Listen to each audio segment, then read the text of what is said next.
Hello, my dear student of class 11 science. Today we discuss a new chapter, and chapter is permutation and combination. Chapter number 7. Today we discuss.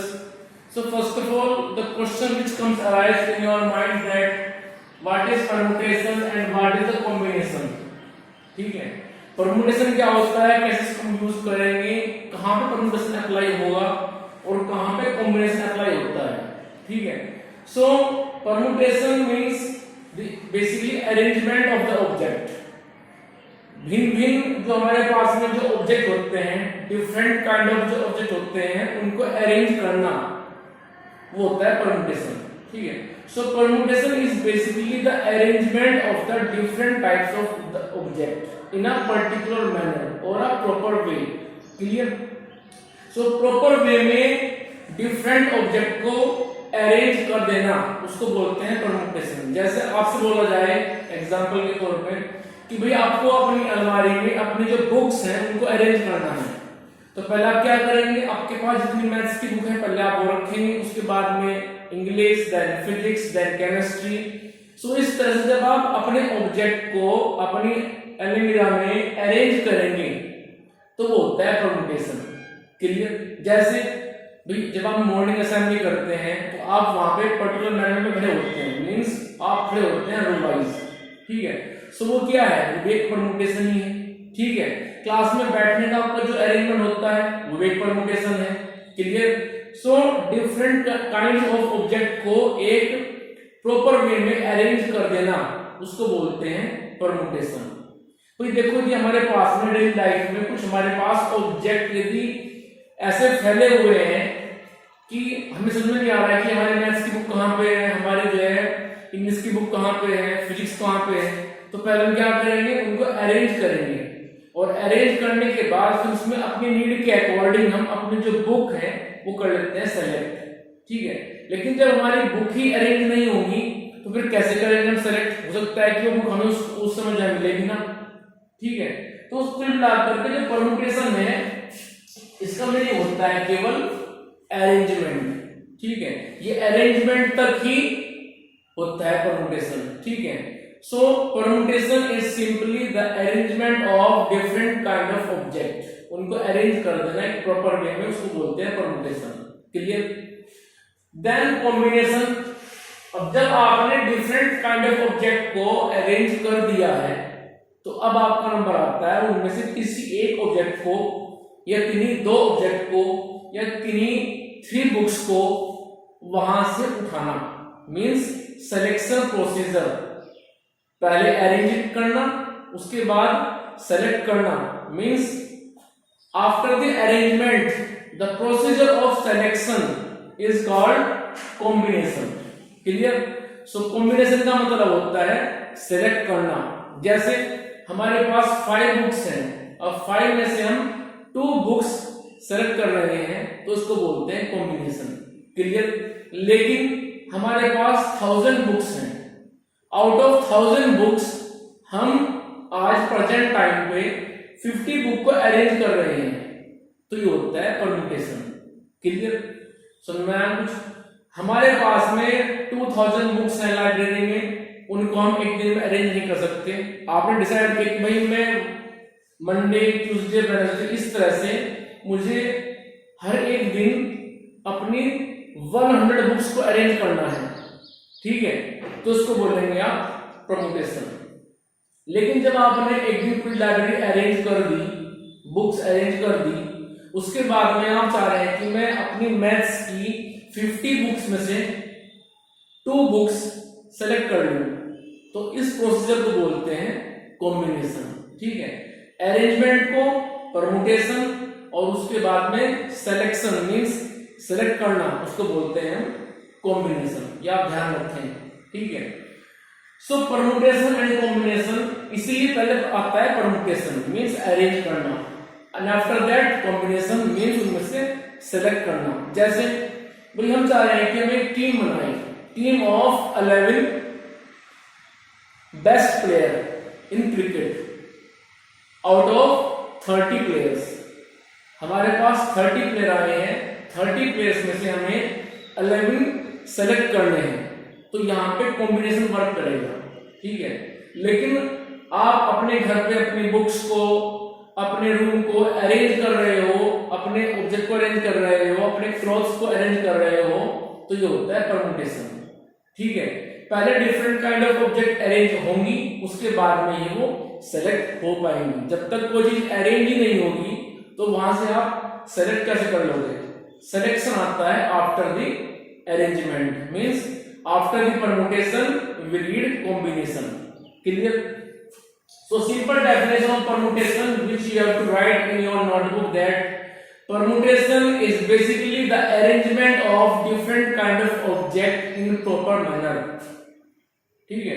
To arrange the different kind of books, to arrange the student of the school, to arrange the different kind of clothes in area, this is permutation.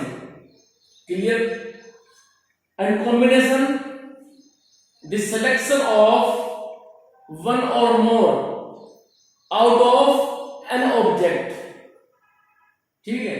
n object means हमारे पास में जो सारे के सारे object हैं उनको मैंने n मान लिया है। अब आप उन n ऑब्जेक्ट में से वन और मोर देन जब सेलेक्ट करेंगे तो उसको हम बोलते हैं combination. The selection of the object out of total object is called combination. Clear? अब इस बात को आप थोड़ा और समझिए डीपली।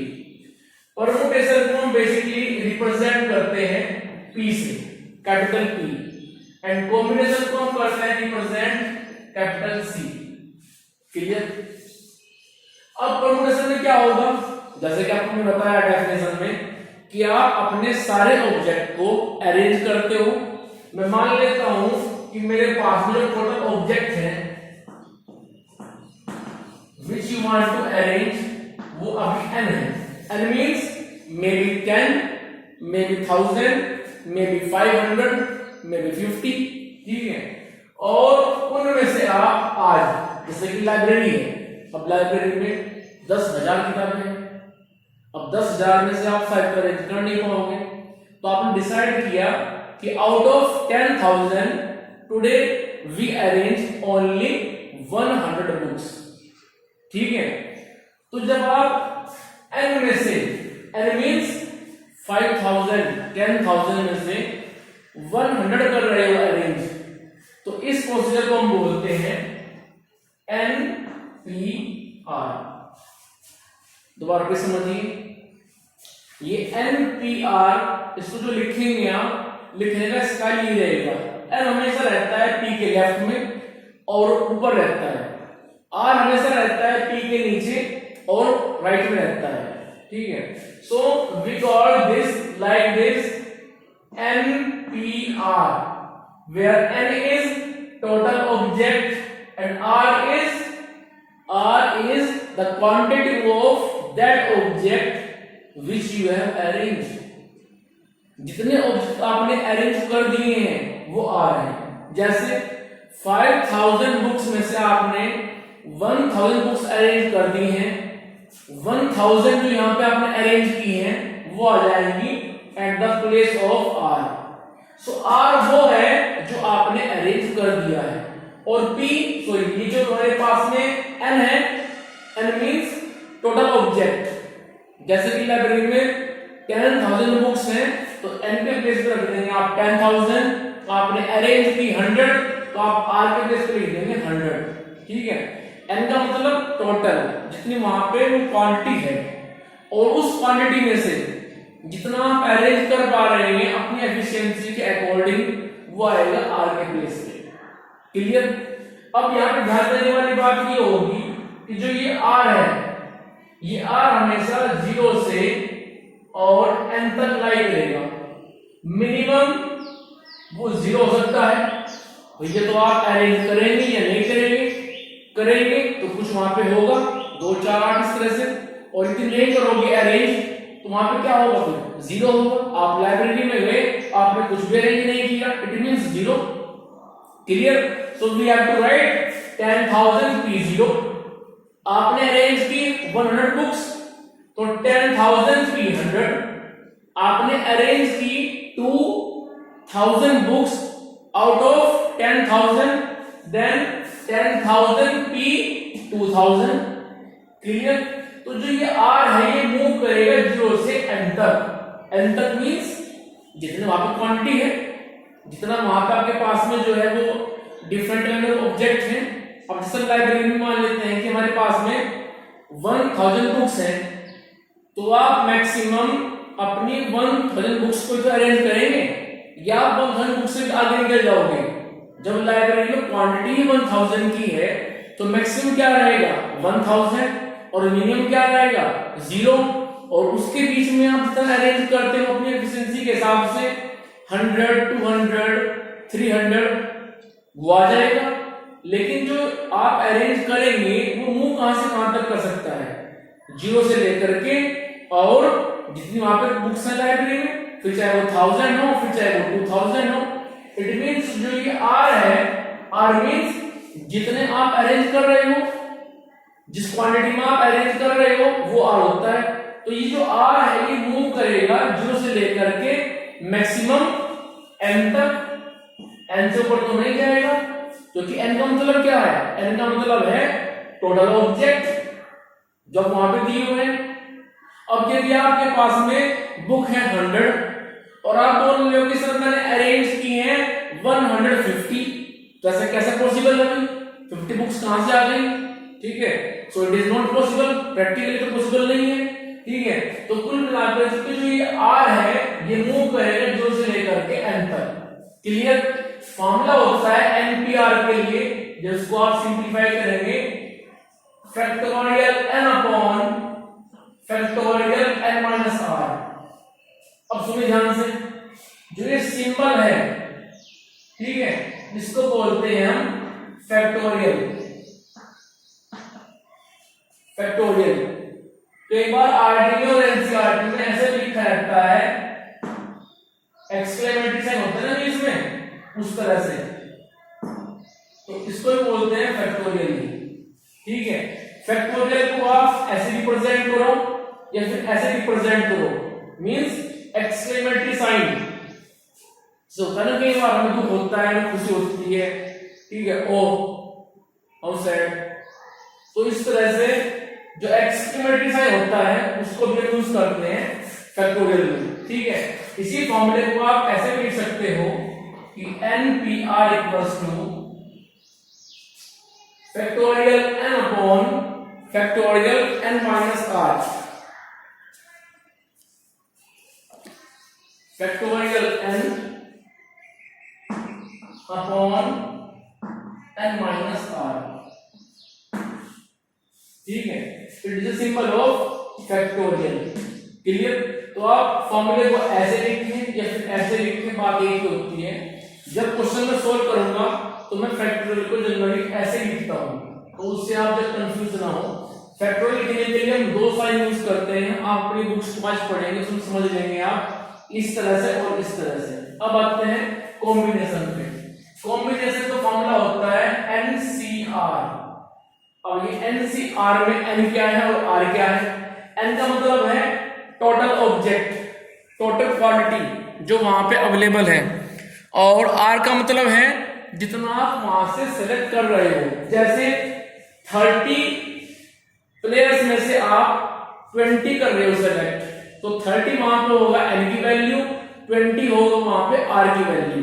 ठीक है, n में से जो आप कर रहे हैं सेलेक्ट वो होता है r। ठीक है, because C for selection, selection के लिए कॉम्बिनेशन, अरेंजमेंट के लिए परम्यूटेशन। तो यहां पे जो ये r है ये बेसिकली हो जाएगा 0 से लेकर के और मैक्सिमम n तक। तो ध्यान रखें इस बात पे आप। क्लियर? अब जब इसको ओपन करेंगे, फॉर्मूला होता है NCR के लिए factorial upon factorial r into factorial n minus r। दोबारा फिर सुनिए, NPR और NCR factorial n upon factorial n minus r, और इसका फॉर्मूला होता है factorial n upon factorial r into factorial n minus r। यहां पे ध्यान देने वाली बात यह है कि एनपीआर और एनसीआर इन दोनों में सिर्फ एक ही डिफरेंस है, और वो डिफरेंस ये है कि एनसीआर में डिनोमिनेटर में हम लिखते हैं फैक्टोरियल आर को एक्स्ट्रा, यहां फैक्टोरियल आर नहीं है, लेकिन एनसीआर में आता है फैक्टोरियल आर। क्लियर?